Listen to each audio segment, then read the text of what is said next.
Only I'm allowed to be rude. No, I won't say anymore. It's enough for now. It's enough for now. I don't want to... I mean, it's okay. It's enough for now. I don't want to... I told her nothing. No, it's interesting. Okay, well... I think what I'm saying is... what I'm saying, I think the bigger point... The point I'm trying to say is... Buddha's point is... that suffering on this planet is so unbearable that just by breathing, by existing, we are slaughtering countless creatures every day. You accept that, don't you? They're including the bugs, the creatures under our arm, in our body, in our gut, in the air. So Buddha takes all of them into consideration, and he says they're all sentient beings. What happened? It's not on or anything. It's running out of battery. It's running out of battery. I'll change it. Okay. He says they're all sentient beings. That none wants suffering. Everybody wants happiness. So again, I repeat, he is saying, given that, please try to do what we can not to harm sentient beings, including the cows, the kangaroos, including all the little bugs. So each of us has to make our own choices around that. That's all. Each of us has to, and then each of us, depending on our minds, the karma we create. That's the biggest, most broad answer. It's not giving permission to do anything, not this, that, this, therefore this. But I will say this, for example, fundamentalist vegans, I have no idea, I've probably met a few fundamentalist vegans and vegetarians around. One of the questions they always ask is about, you're as bad as the fisherman if you eat the meat. But I don't think I've ever heard anybody say the people who work in the fishing rod factory are as bad as the fishermen. I've never heard of the police coming up to the gun factory and arresting the gun makers and saying that they're as bad as the murderer. And in reality, karmically, they are even worse. But we never say that because we're very attached to food. So there's a lot of emotion around food. That's all. I think it's always about food. Like I said to you, and I know you agree, but I've never heard anybody in all these years ever ask the question about wearing a leather belt or... I mean, look at silk. It's absolutely monstrous how poor little silkworms are slaughtered, So everywhere you turn, there's unbelievable suffering. And indeed, the other point is, of course, the meat industry is so monstrous now, it's destroying the planet. But that's like another whole discussion, isn't it, It's just destroying the planet, apparently. It's just hideous. So, of course, all these are valid things. Anyway, the story. I was in England one year and I went to this shop in Liverpool and I bought this amazing cheese shop and I bought this kick-ass cheddar, okay? And so all the vegans, including one of my friends, Nick Rebush, how dare a Buddhist not eat cheese, give all these lectures, I don't want to be political, I refuse to answer, but I'd always wondered how many creatures got slaughtered on the road in the cars, So naturally, you Google it, someone's done the homework, I promise. You just Google, everything's happened, everything's done it. So this Dutch guy did the research, and I forget the details, but just on the number plate on a kilometre of road in America, it's like trillions of creatures per something get slaughtered, okay? So I put that on, and I refrained from saying vegans and vegetarians drive cars. But then one of them again saying, oh, you mean we shouldn't drive a car? Well, I thought, no, I said nothing. But the other story I put on, all I'm trying to do is not say you're allowed to buy meat in the supermarket. All I'm trying to do is get us to open our minds to other scenarios as well as merely eating meat. That's all I'm trying to do here, to open it up, Then the other story was this Australian scientist in Victoria, my state, where Melbourne is. He worked for the ABC, which is like the BBC. So he said there was this... He did this story, he got fed up with the vegan, the fundamentalist and everything, whatever, his position, whatever. But he found there's this huge wheat field where they grow wheat, obviously, and in the off-season, when there's no wheat, millions of these cute little field mice gather. He had pictures of them. He said they sing love songs to each other. And then he said, of course, when they have to grow them wheat, well, I'm sorry, what do? You kill the millions of field mice. So the 20% of that wheat is for the meat eaters and the 80% is for the holy vegans. So what I'm trying to say is, not as an alternative, therefore, as you're allowed to eat meat, to open our minds to all the creatures and do everything you can to have compassion. And, every time you meet little creatures, you say a mantra and blow on them. Every time you see a bit of lamb chop, you go to the market, you pass all the fish, you say mantras to the fish. There's different things you can do to exacerbate the nightmare of this planet. and indeed watching what we eat and how we ingest things and what we wear is all part of it. Of course it is. And it should be for our own sake, because I don't want suffering, and compassion. Are we communicating, sweetheart? A little bit more? She's not sure. Any more questions, please? Yes. Everything seems so deep and so intelligent. And so, no, really, and so much of it is way beyond my ability to really understand. Well, of course not. It's a big, massive world system that turns you into this amazing Buddha who's got no delusions and infinite wisdom and power. So way to go. But never mind, go on. Go on. I'm not sure I understood. Never mind. Go on. So I'm wondering. Yes. I'm wondering how it gets translated to simple people like, and I truly mean it, like me. Yeah. You understand? Yeah, I do. Okay, the simplest instruction at the very beginning from the Buddha is, given that everything we think and do and say has consequences for ourselves. Do you agree with that as a concept? Yeah. Do you agree that if you get angry every day or loving every day, that has impact upon you tomorrow and the next day? Do you accept that? Well then, there you go. That's the essence of it. Is that a good instruction? Watch what you think, watch what you do, and watch what you say. Try and be loving and kind and not be mean to people. Yeah, but I'm jealous of all of these people who really understand and are asking questions. Well, but that's because it's a system that you haven't heard before, maybe. It's like you're in mathematics class and you haven't heard it before. That's normal, that's reasonable. Isn't it? It's all right, darling, come on. So just, I want to get to, we're still on karma, then I'm going to go to high school and look at the Four Noble Truths and talk about Buddha's view about what suffering is, the different levels of it, dukkha as they're called, and then look at more deeply at the causes. And then we can see this in relation to emptiness. And if you got to get ready for something really complex coming in a minute, so it's all really So first of all, like I said before, if you want to become like Einstein and understand relativity, and you start studying 1 + 1 is 2, junior school, you don't initially see the relationship. But once you start to understand that, you can go, oh yes, that's getting me towards relativity. Well, this is getting us towards emptiness.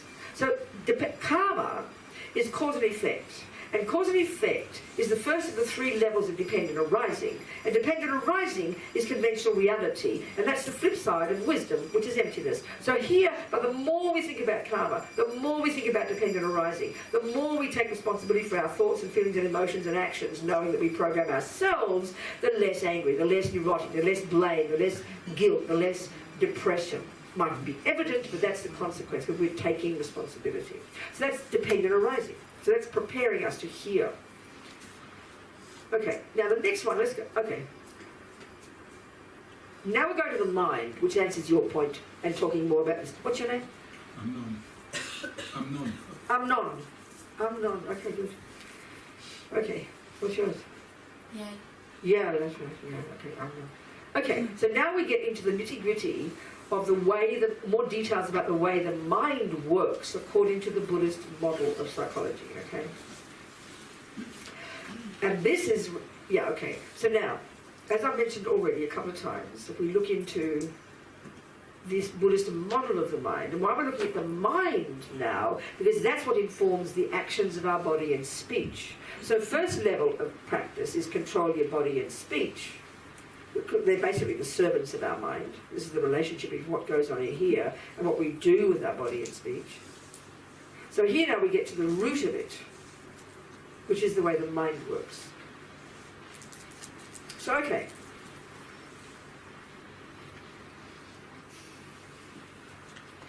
In the Buddhist model of the mind, like I said, we've got sensory consciousness, which is the part of our mind that functions through the medium of the sense, the organs, But we give enormous power to them.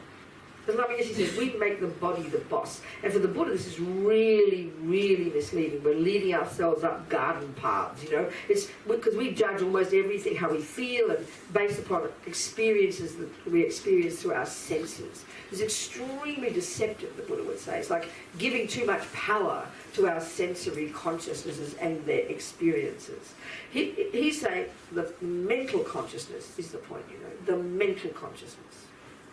Did we discuss this last night? I forget. Did I say this last night? I didn't, did I? No. Okay. Okay, so look, okay. All right, this is getting to the point now of the essence of the Buddhist approach about what is suffering, what is happiness, and what causes it, and the whole business of wisdom and how that's related to virtue and goodness. Okay. So when you study the Buddhist model of the mind, you study the epistemological model, which is the way the mind actually functions, which is utterly fascinating. And by the way, we're not discussing the brain here, nothing wrong with it, but we're discussing the actual cognitive process of our thoughts and feelings and emotions at a really subtle level. And these amazing Indians, way back before the Buddha, who cultivated this single point of concentration, they mapped the mind internally, which is something we don't conceptualize even. We have no model like that.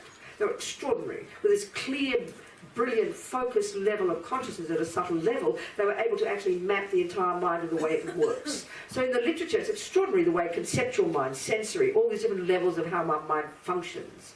Then you've got the psychological model, which is the contents of our mind. And this is what we have to really become familiar with, you know. So in this Buddhist model, as I've been suggesting, I said a few times, we've got the three categories, the negative, positive, and neutral.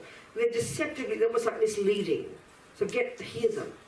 The negative ones, so-called negative, these are these states of mind that for the Buddha, that we in our culture think of as normal. We give equal status to them along with virtue. So we say a normal person has a bit of anger, a bit of love, a bit of generosity, a bit of depression, a bit of kindness, and they're sort of, if you're fairly balanced, you're an okay human being. Well, as we've already said, Buddha's view of the end result, Buddha, Sangye, rid of all the rubbish, full of all the goodness, this is implying a very different view. That means we have to learn to discriminate, especially using meditation, but in our daily life as well, between the neuroses and the virtues, between the unhappy states of mind and the positive ones. And this is not some moralistic statement. This is a massive way of distinguishing the contents of our mind. The negative ones for the Buddha, so-called, they have two main functions. One of the terms for them is disturbing emotion. Check when you were last angry, depressed, jealous, anxious. We all know it's painful in the very having of it. Painful, disturbing, it's clear, it's evident. Look at someone else who's angry, proud, having a panic attack, anxious. Look at the pain, look at the suffering, the mental suffering. It's very evident. It's very evident. So the Buddha's saying those states of mind themselves are in the nature of suffering, right there. Now, part of our problem there is, I know I'm angry, but excuse me, I'm allowed to be because he cheated on me. So this is a massive problem for us. We know it's disturbing, but I think his action is what's disturbing. I think his action is what caused me to have anger. This is a huge, massive point for the Buddha, and this really takes time to think about. But what Buddha's saying is that the state of mind itself is painful. And he is saying, it's my anger. Yep, he cheated on me. No argument. And in a sense, what Buddha's saying is that's his problem. What's yours, Robina? So this is monstrous to hear it. There's so many things come up with this for us, you know.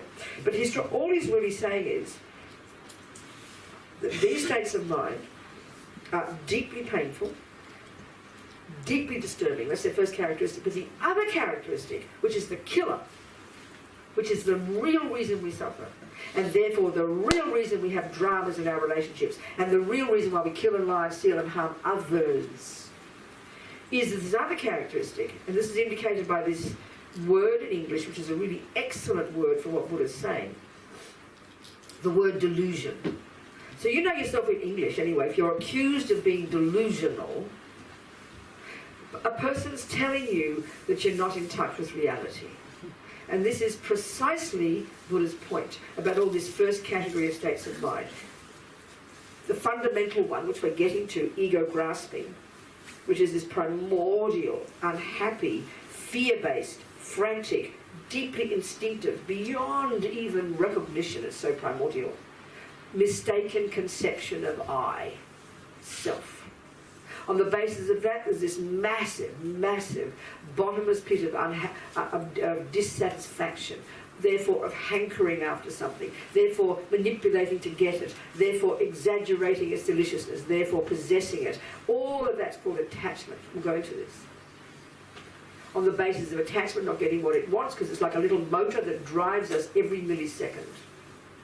And it's this like frantic craving inside me every millisecond to get what I want every millisecond. That's the essence of this unhappy, painful, disturbing, delusional state of mind that Buddha calls attachment. So this is tricky for us because we use that word in a different way. We're not discussing our definition of it, which is nice. She's got attachment to her family. That's good, that's virtue. That's not the way Buddha defines this word. He uses a different definition. It's a neurotic, bottomless pit of unhappiness and misery and neediness and never satisfied and always wanting something more that causes us to exaggerate the deliciousness of the things, believes that they're the cause of my happiness, that when I get them I possess them as mine. It's frantic and it's always there driving us every second, deep in our bones. On the basis of attachment, not getting what it wants, which is 1,000 times a day, but we don't notice most of the time until it's an extreme. It's called aversion. So we have attachment and aversion, these bare bones, primordially deep, instinctive states of mind that are disturbing and are liars. They are misconceptions. The more strong they are in the mind, the more wrong the outside world appears to us. This is why he calls them delusions. And this is what he refers to in general as, therefore, the cause of my suffering. And because I'm convinced he's a monster when I'm really angry with him and I get so upset and so angry and eventually I'll kill him one day or whatever. Look at what we do to each other on this planet. It's because of attachment, because of anger, because of jealousy. I mean, it's not rocket science. You can use fancy words for it. These are pretty fundamental. The Buddha says these are the source of all our suffering. But in Buddhist psychology, we go to incredible depth in our own practice, but in the literature, to unpack and unravel these seemingly simple states of mind. They're very deceptively simple. We've got fancy words in the West, fancy words in modern psychology. Buddha's not changed his tune in 2,500 years. These are still the terms they use. So you've got this neurotic, unhappy, delusional, disturbing states of mind under the first category. And the Buddha has found, from his own experience, his own inner work, that we can get rid of these, that they are not at the core of our being. This is dealt with hugely in the literature. Initially to us, because we're talking about brain, this just seems a bizarre idea. What do you mean get rid of them? You're a normal human being. We think these are so normal that we consider you'd be abnormal if you didn't have them. So to really hear the Buddha's view that we can get rid of them is very, or even just lessen them, weaken them, is very strange to us. Then they give rise to all the other nonsense, jealousy, all the nonsense. It's like a hierarchy of them. So this is simple, a few examples. In the positive ones, we all know them. Love, forgiveness, patience, kindness, intelligence, generosity, etc., etc. These are all positive. And what the point is here, they're also the source of our own happiness. That we can call those virtuous, if you like. It sounds like religion, There's non-virtuous and virtuous, negative and positive. These are the terms they use. They've got the unhappy ones have got the two characteristics: deeply disturbing, right now disturbing, and deeply delusional. In other words, the extent to which I'm caught up in attachment, aversion, jealousy, you name it, is the extent to which everything out there appears really wrong to me. It's like you've got your wrong glasses on. We go up and down like yo-yos between all these crazy states of mind, and then we believe in whatever we see. So if I hate a certain group of people, I know they all love each other. I know they're kind to each other, they look after each other, they're affectionate to each other. But if I don't like that group of people, then I'll see them as monsters. So anger's in my mind, and they will appear ugly to me. Even one day when he's mean to me, he will appear ugly to me. Next day, suddenly he looks handsome again. Well, he can't be both at once. It's kind of schizophrenic. So their views, our minds make up, Buddha says. You don't make up the fact that he cheated on me. That's fact. You don't make up the fact that somebody's bombing you down the road there. You don't make up the fact that there's a war in this country or that. They're facts.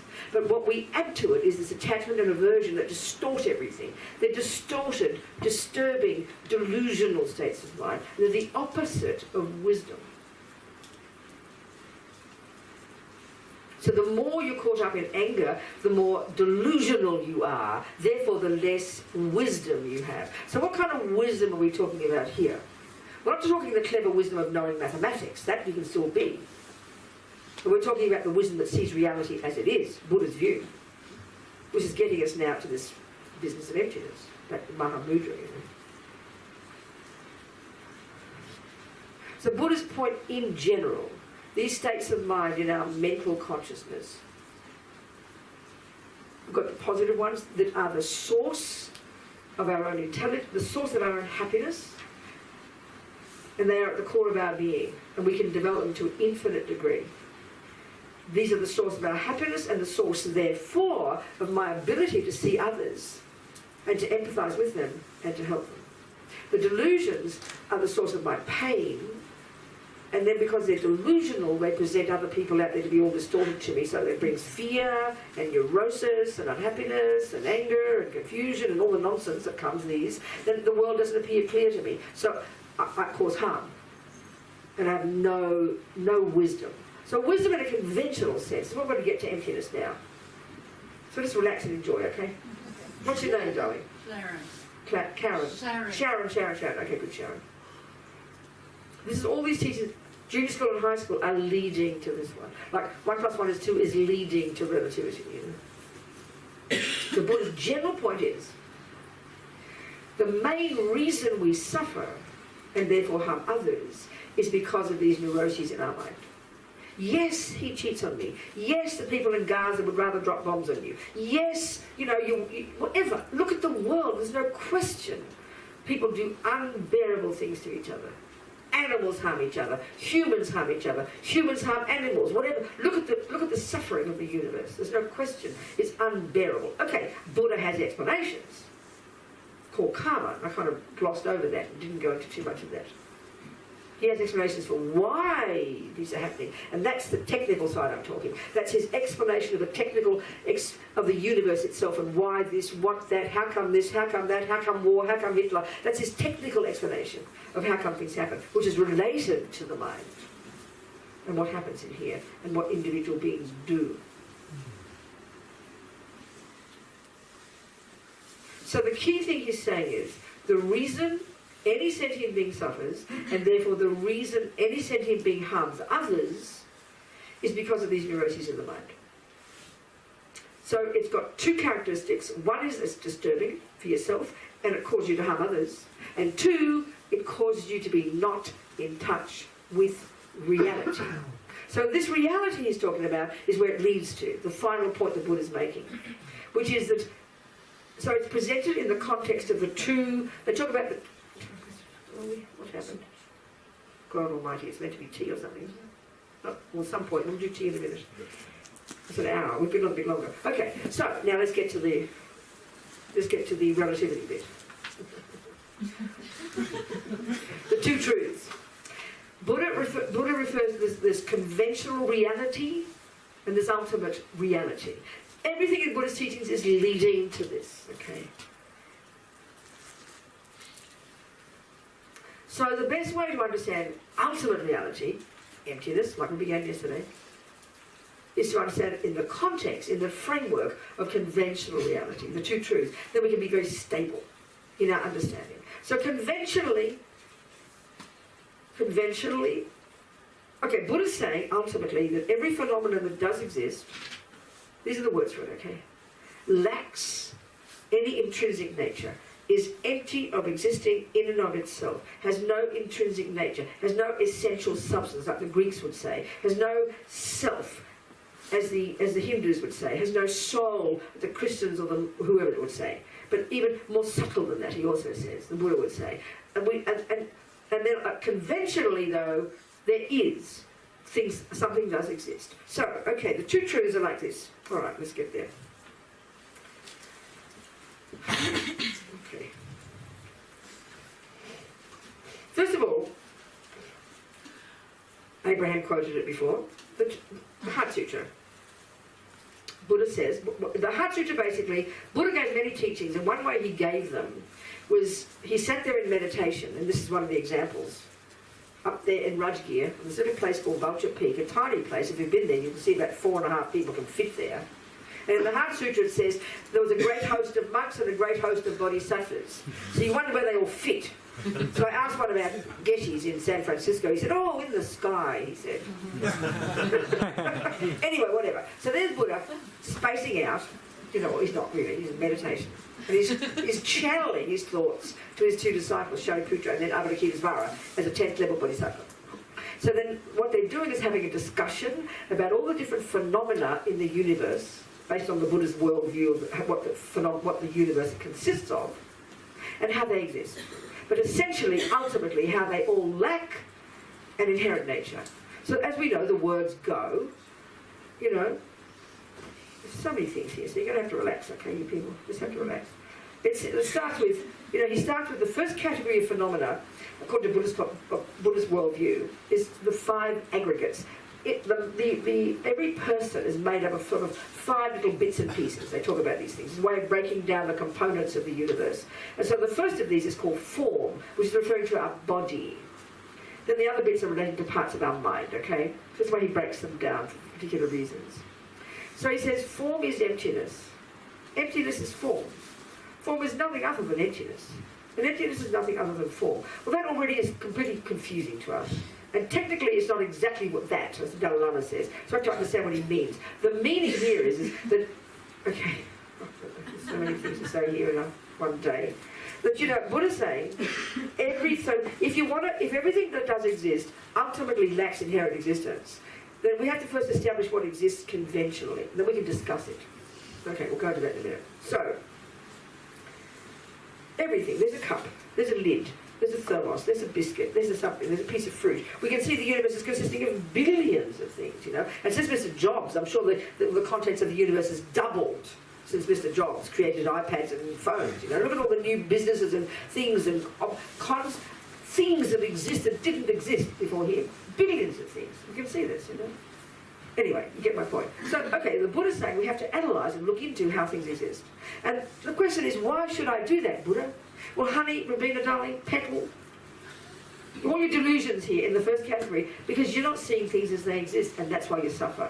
This is pretty abstract to us. You're not in touch with reality. These delusions are completely blinding you. They cause you to think there's an inherent I. It causes you to have fear and panic. It causes you to have attachment to get what I want. It causes you to get angry when I doesn't get what it wants. It causes you to harm others and to get jealous and all the other dramas. Look at the universe.